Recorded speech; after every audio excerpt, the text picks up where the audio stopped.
So I'm Rachelle Dené Poth. I do a lot of things in education. I teach full time in a school just about 10 minutes from Pittsburgh. And I've taught French in the past, but I teach Spanish and a STEAM technology course that's for 8th graders. So I do that full time. I also consult full time in my spare time, and just finished getting my doctorate, which was a long process. But I guess you could say I really love learning and just finding new opportunities. So I've been really busy with those things. I'm also an attorney. I'll spend a lot of time in school, but that is what really has kept me in the classroom today. So I keep active, just going to conferences, learning, reading, writing, trying new things in my classroom, and trying to help other educators as much as I can with what I know. So I do take naps if anybody's worried about me sleeping, but I just like to be on the go. So that's pretty much me in a nutshell. I know as a language teacher, and I've said this in my classroom so many times, especially in the last couple of weeks, I've said, you need to hear it, see it, like all of these different ways to engage with the language. And some students, like for me, when I was a learner, even as an adult learner, I wrote things down. I had to listen to things. And so I found that depending on what I'm learning, I retained that information better based on how I was receiving it. And so with text to speech, with that technology, I mean, a big thing that I focus on and talk about a lot, and it's really important to me, is accessibility. And so when you have this amazing technology that for students, that instead of reading something, they can just listen to it, or they can read it and then they can listen to it. So they're hearing it, and it's adapting, or it's enabling them to kind of take in the information in different ways and process it, compared to just reading it. And, it's one thing for me as a teacher to maybe read something to them that they have in front of them, but for the students to be able to kind of like use it on their own. And it also helps with students to develop their like autonomy and directing their own learning experience, because if they're using something like text to speech and they're following along, they can pause it. They can make it customizable to what their interests are. I know with some of the text to speech technologies that I've seen, including ReadSpeaker, of course, just the different voices that you can use for the narrations and things. And I think even that part of it helps to boost student engagement as well, because maybe the thing that you're reading is not necessarily, and I know I've read a lot of things in my life, maybe it's not necessarily the most exciting thing, or it's something that's kind of difficult to process. But when you have that extra functionality and you can change the type of voice, I think it helps to like pull you in a little more, because it's a little bit different. So there are a lot of great capabilities with it. And I mean, the number one thing is just the accessibility functionality of it. So whenever I do any type of presentation for probably the last 5 years, I always have a form that I share. It's like a survey. And if I can send it ahead of time, I do. If not, I use it right then and there. And I look at the results in real time to find out, like, what have you heard of? What have you not heard of? And whenever I see that very few people have heard of something or used the tool, I get really excited, because then I get to show them all of these different possibilities. And I see like wow, like this is amazing. And in my sessions that I've done, over the last couple of months, when I've presented on AI, which is a lot of what I do, the people that are in there, like some of them haven't heard, because there's so many tools that are out there. And so in some cases they haven't actually heard of it. But when I've shown them and talked about what the capabilities are with using, ReadSpeaker, especially for teachers or educators of any role, when it comes to technology, it's always the number one challenge. And all of the surveys I've given is like, there's not enough time to figure out how to use something. And so a big part of it was, it's easy to use, it's easy to get started and figure out how it works, what the benefits are. There were some educators in some sessions that had used it, and I love when it becomes more interactive and I hear from their experiences. And they said that like some of the students who they noticed were not necessarily totally paying attention in class, or were kind of reading something but not fully reading it, that when they have this text to speech, in this case, that they're more engaged in it and their comprehension levels go up. And for teachers, we want our students to be excited about what we're teaching them, and we want to make sure that we're meeting them where they are with the needs that they have. And so in those sessions where I talked about ReadSpeaker and the capabilities, hearing teachers that had used it, and then me learning more about like, oh, wow, that's the impact in your classroom, whatever level that you're working with. I think that helps other educators get on board with like trying it out, because it's so easy to get started with. And me, when I look at different websites or I think about technologies to bring into my classroom, I always think about like, when I look at it, is it hard to navigate? Am I going to have to like read through something that's really lengthy? Because again, the time. And so all of the feedback that I've gotten has always been very positive.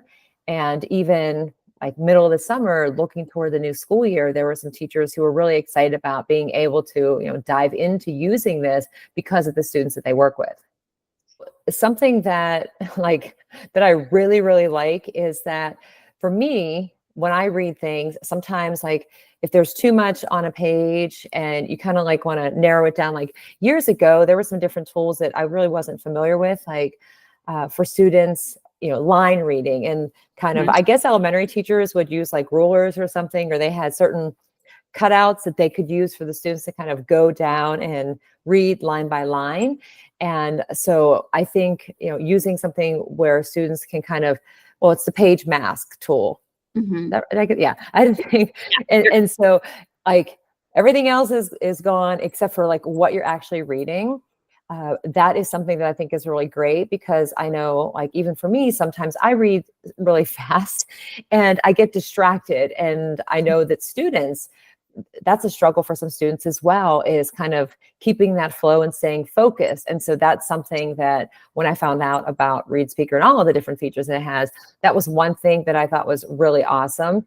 The other thing that I really like is not all teachers in their classrooms have students that speak the whole language, like the same language. And depending on where you teach, I know a teacher that a couple of years ago, she was working in a school, and I think she was like 70% of the students in that school spoke languages other than English, and there were like 40 different languages. Wow. And so trying to provide information to the students, to families, whoever that they're connecting with, being able to do that, to find like a human translator, is kind of like time consuming and costly. But then you have already built into this platform the translation feature, which as a language educator, I don't necessarily want my students using translators, but that's been something for years. And I actually joked about it yesterday. I pulled out a dictionary, like a really big, thick Spanish English dictionary. And I went, this is your Google Translate from, years ago when I went to school. And that was the smaller version of it. But for students who are, they're not native English speakers, for example, and you want them to be able to understand it, being able to translate the language really quickly helps them and supports those students who are learning multiple languages or trying to build their skills in their language. So I like that. I also like that you have the dictionary, so you can look up words, the font and all the different colors and everything like that. Just, it makes it so easy to give for students to decide, like, do they want to listen to it? Do they want a certain type of a voice? I know when I was using it, I was testing out a lot of different voices, and it was kind of fun to listen to. I did find one that was a little bit, it was a little bit scary at first, but I thought that'd be great for teaching like a mystery or something. So there's that. And then being able to download the files also, I think, is really helpful too, to listen at any point in time. And again, focusing on the accessibility, it's just pulling all of these different features together in one tool instead of having multiple tools, because that's really difficult for not just educators, but for students and for families supporting students. So I think that, it offers so much for like the reading and for students to be able to study and have something that's meeting them where they are, depending on their language needs, especially for teachers looking for, like whatever they're reading, and being able to, if it's a long article or something that students are reading, or, a lot of text, that can be overwhelming to students sometimes, because I know even as an adult learner, some of the things that I had to read, when you see like the length of those paragraphs or something, it can be overwhelming. And so to be able to use some of these functionalities and kind of like narrow it down, or to have it read to you so that you're hearing it and you're reading it, or maybe you're just listening to it and then you go back and read it kind of to skim, to kind of reinforce. And there's lots of different possibilities and ways that you can use this. And the best advice I have is, think about the students, and I've always said this when it comes to technology, is think about the students that you have in your classroom and the work that you do as an educator, and what are some of the challenges with, the instructional methods that you're using? What are some of the things that you're noticing from the students? Like, are they engaged?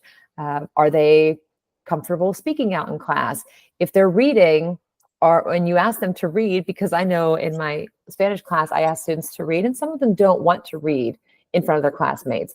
But if they have this where they can listen to it being read to them and learn over time, then they feel more confident, and then they can understand what might be something that's quite complex. Then they don't feel as overwhelmed. And it's a way that you can make sure that all students, on whatever level they're on, or if they're speaking different languages, that they can get the information, they can process it and continue to, on their learning journey, I like to say.